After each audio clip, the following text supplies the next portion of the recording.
Social media पर एक unfollow, फिर अचानक प्राइवेसी वाला पोस्ट, और अब इंटरनेट पर हर जगह सिर्फ एक ही सवाल, क्या मौनी रॉय और सूरज नाम्बियार का रिश्ता टूटने की कगार पर है?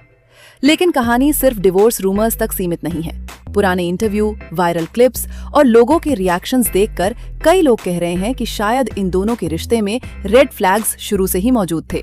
तो आज की वीडियो में हम पूरे मामले को डिटेल में समझेंगे। हाल ही में सोशल मीडिया पर एक ऐसी चीज हुई जिसने अचानक लोगों का ध्यान मौनी रॉय की पर्सनल लाइफ की तरफ खींच लिया। लोगों ने नोटिस किया कि मौनी रॉय और उनके पति सूरज नाम्बियार ने इंस्टाग्राम पर एक दूसरे को अनफॉलो कर दिया है। अब आम लोगों के लिए ये छोटी बात लग सकती है, लेकिन जब बात सेलिब्रिटीज की होती है तब सोशल मीडिया एक्टिविटी को लोग बहुत सीरियसली लेते हैं, क्योंकि आजकल सेलिब्रिटीज बिना कुछ बोले भी बहुत कुछ कह देते हैं और इसी वजह से इंटरनेट पर तुरंत डिवोर्स रूमर्स शुरू हो गए। लेकिन मामला सिर्फ यहीं खत्म नहीं हुआ। लोगों ने फिर नोटिस किया कि मौनी की क्लोज फ्रेंड दिशा पाटनी ने भी सूरज को अनफॉलो कर दिया है और यहीं से लोगों को लगा कि शायद दोनों के बीच सच में कुछ बड़ा हुआ है। इसके बाद सूरज का सोशल मीडिया अकाउंट भी दिखाई देना बंद हो गया। कुछ लोगों ने कहा कि शायद उन्होंने अकाउंट डीएक्टिवेट कर दिया। वहीं कुछ लोग बोले कि वो जानबूझकर सोशल मीडिया से दूरी बना रहे हैं ताकि कंट्रोवर्सी और ना बढ़े। सबसे इंटरेस्टिंग बात यह है कि कुछ महीनों पहले तक सब कुछ बिल्कुल नॉर्मल दिख रहा था। दोनों कई इवेंट्स में साथ दिखाई दिए थे। यहाँ तक कि एक अवार्ड शो में सूरज ने मौनी की तरफ से अवार्ड भी रिसीव किया था। इसलिए लोगों को ये समझ नहीं आ रहा कि अचानक ऐसा क्या हुआ जिससे दोनों के रिश्ते में इतनी दूरी आ गई। और जब इंटरनेट पर कोई कंट्रोवर्सी शुरू होती है तब लोग पुराने इंटरव्यू और क्लिप्स निकालना शुरू कर देते हैं। यहाँ भी बिल्कुल वही हुआ। लोगों ने मौनी और सूरज के पुराने इंटरव्यू फिर से वायरल करने शुरू कर दिए, खासकर वो इंटरव्यू जहां दोनों अपनी लव स्टोरी और शादी के बारे में बात कर रहे थे। मौनी ने बताया था कि वो एक पार्टी में गई थी जहां लगभग हर कोई कपल में था। वो अकेली सिंगल थी। उसी दौरान उनके एक फ्रेंड ने मजाक में कहा कि वो मौनी के लिए लड़का ढूंढेगी। तभी उन्होंने दूर बैठे सूरज की तरफ इशारा किया। मौनी ने बताया कि उसी समय सूरज ने भी उनकी तरफ देखा और फिर खुद उनके टेबल तक आकर बातचीत शुरू की। शुरुआत में मौनी को लगा कि शायद सूरज भी एंटरटेनमेंट इंडस्ट्री से होंगे, क्योंकि उनका पर्सनालिटी और स्टाइल वैसा लग रहा था। लेकिन बाद में पता चला कि वो बिजनेस बैकग्राउंड से हैं। अब यहाँ तक कहानी बिल्कुल फिल्मी लगती है, लेकिन जिस हिस्से ने इंटरनेट पर सबसे ज्यादा रिएक्शन लिया वो था फोन वाला मोमेंट। मौनी ने बताया कि बातचीत के दौरान उनका फोन बार बार बज रहा था। तभी सूरज ने अचानक उनका फोन लिया, खुद को कॉल किया और फिर फोन वापस दे दिया। मौनी को ये मूव काफी कॉन्फिडेंट और बोल्ड लगा, लेकिन जब ये क्लिप वायरल हुई तब इंटरनेट दो हिस्सों में बंट गया।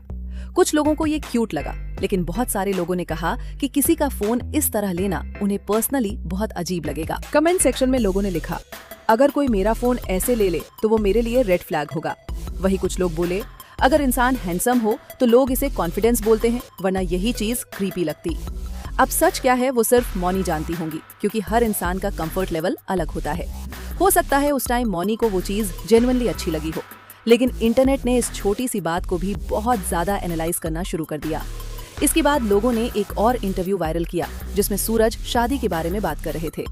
उस इंटरव्यू में सूरज ने मजाक में कहा था कि उन्हें कभी लगा नहीं था कि वो शादी करेंगे, लेकिन जब मौनी उनकी लाइफ में आई तब उनके पास दो ही ऑप्शन थे, या तो शादी करो या फिर मौनी को खो दो।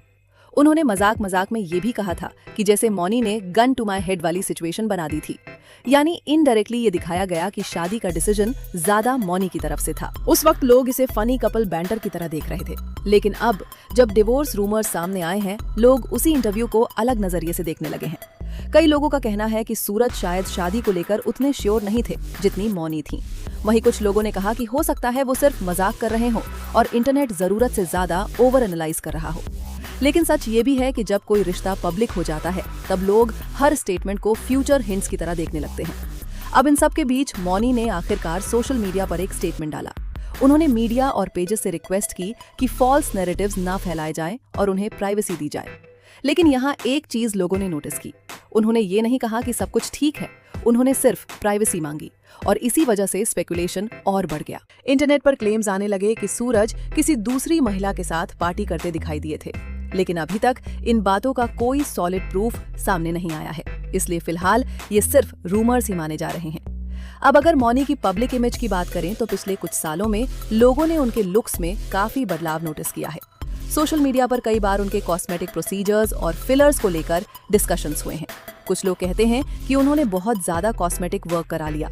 वही कुछ लोग कहते हैं कि लोग अननेसेसरीली उनके अपीयरेंस को टारगेट करते हैं। और ऑनेस्टली देखा जाए तो एंटरटेनमेंट इंडस्ट्री में लगातार परफेक्ट दिखने का प्रेशर बहुत ज्यादा होता है। सेलिब्रिटीज हमेशा कैमरा के सामने रहते हैं, हर फोटो जूम करके देखी जाती है, हर छोटी चीज पर मीम्स बनते हैं। ऐसे में कई एक्टर्स अपने लुक्स को लेकर बहुत कॉन्शियस हो जाते हैं। कई बार लोग भूल जाते हैं कि सेलिब्रिटीज भी इंसान होते हैं। लगातार अपीयरेंसेस को जज किया जाए तो किसी का भी कॉन्फिडेंस अफेक्ट हो सकता है। और यही वजह है कि इंटरनेट पर बॉडी शेमिंग या अपीयरेंस मॉकिंग बहुत जल्दी टॉक्सिक बन जाती है। फिलहाल मौनी और सूरज दोनों की तरफ से रिलेशनशिप स्टेटस को लेकर कोई क्लियर कॉन्फर्मेशन नहीं आया है, इसलिए अभी कुछ भी फाइनल कहना जल्दबाजी होगी। लेकिन इतना जरूर है कि आज के टाइम में सोशल मीडिया एक्टिविटी इतनी पावरफुल हो चुकी है कि सिर्फ अनफॉलो करने से भी पूरा इंटरनेट रिलेशनशिप एक्सपर्ट्स बन जाता है। तो आपका इस पूरे मामले पर क्या कहना है? क्या ये सिर्फ टेम्परेरी इशू है जिसे लोग अननेसेसरीली बड़ा बना रहे हैं, या फिर आपको लगता है कि दोनों के रिश्ते में सच में